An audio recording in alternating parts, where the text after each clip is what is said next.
Bonjour Monsieur Stockley.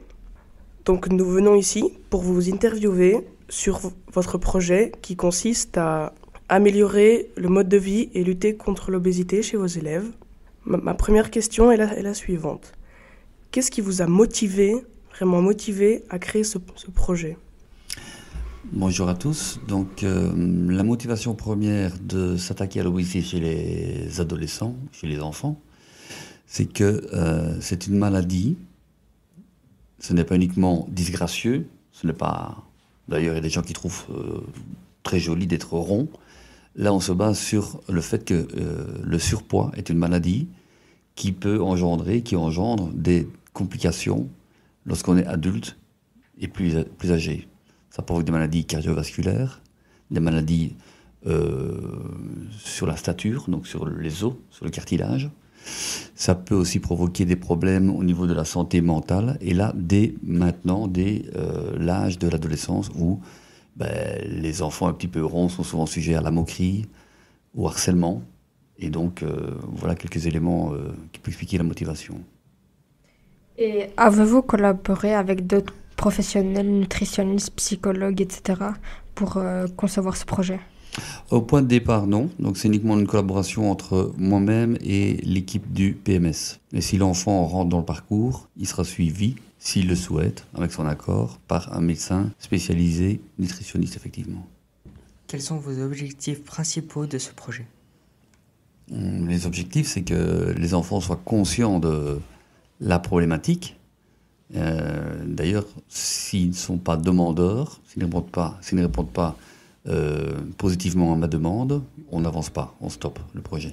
Donc la motivation, c'est que les enfants soient conscients de la gravité de l'obésité. Le projet inclut-il des aspects éducatifs sur la nutrition ou la vie en général ? Bien sûr, oui. Donc là, moi, je ne m'occupe que de prendre contact avec les élèves, puis après, ils sont dirigés vers le PMS. Donc mon job s'arrête là.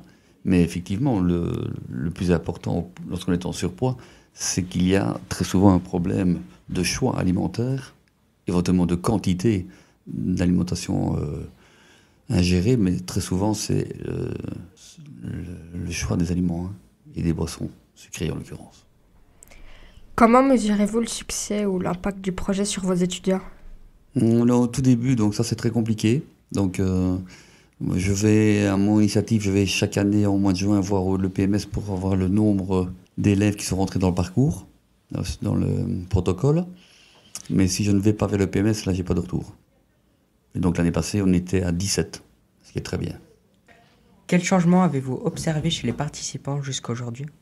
Même chose, même réponse que tout à l'heure. Donc en fait, je ne suis pas là pour quantifier la perte de poids ou le nombre de centimètres autour de taille. On ne fait rien de tout ça. Donc je n'ai pas de retour. Le seul retour que je peux avoir, c'est les élèves qui viennent vers moi pour m'exprimer le ressenti. Mais sinon, il n'y a pas de suivi de moi vers l'élève. C'est le PMS qui le fait. Quels sont les principaux défis que vous avez rencontrés en mettant en place ce projet ?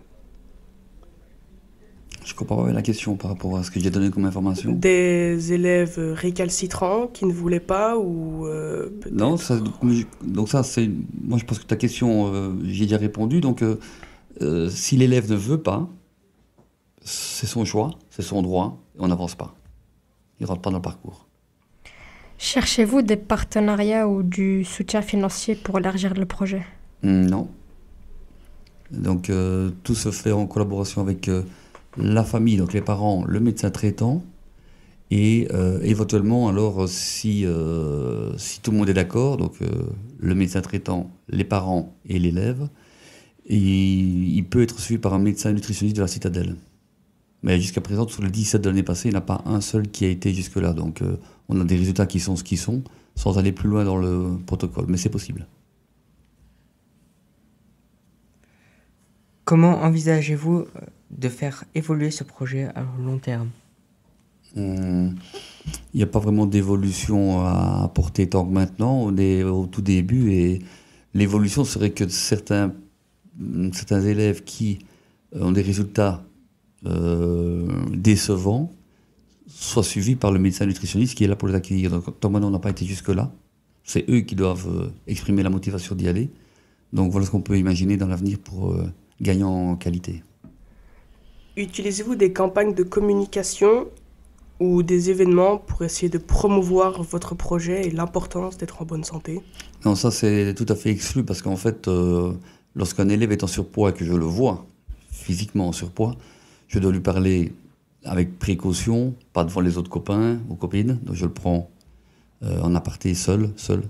Et ça se fait un petit peu dans le secret, pour ne pas qu'il y ait justement le harcèlement qui s'installe ou que sais-je. Donc il ne s'agit pas de mettre ça en lumière dans l'école. Vous avez compris, hein? Quel conseil donneriez-vous aux enseignants ou écoles qui souhaitent mettre en place un projet similaire? J'ai pas vraiment de... C'est quoi tu veux? Des Conseils. conseils? J'ai pas de conseils à leur donner, mais le problème de surpoids est un problème de santé publique. Effectivement, tout le monde devrait être conscient de cela. Tant que maintenant, moi, j'ai rien fait, mais éventuellement, j'avais imaginé que si ça marche à Liégeun, ben, ça pourrait marcher dans d'autres écoles. Mais il faut des gens qui s'impliquent et ça demande de l'énergie et du temps pour mettre ça en place pour d'autres écoles. Mais là, il faudrait alors qu'une personne soit détachée. Donc détaché, c'est un prof qui n'est plus prof, mais qui fait autre chose et qui irait informer les directions des autres écoles. Merci beaucoup d'avoir répondu à nos questions. Bonne fin de journée. Ce fut un plaisir. Au revoir. Au revoir. Merci, au revoir.